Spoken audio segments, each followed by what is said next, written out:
Racing just is started. We have Win King Aya. Break quickly at the start. Manpower went out the outside. Golden Square. Then comes Winning Habit. Fly. Aday fly. Then down on the inside is Madam Leonora. In the middle portion comes Western Champ, while Summer Rain is the early trailer by about 8 lengths. Of the leader, we have Winking Eye by about 2 lengths. And in second comes Manpower. Golden Square is racing in third. Fly, Aday Fly. Moving up on the outside, Western Champ. In the middle portion comes Winning Habit.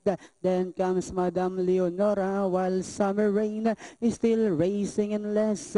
And inside the tres octavo, now we have 3 runners. Body route for the lead. Manpower moves about the outside. Golden Square rushing about the outside to take the lead. Winking Eye is driving back in third. Next on line is Fly, Aday Fly. Western Champ, Winning Habit, Madam Leonora and Summer Rain.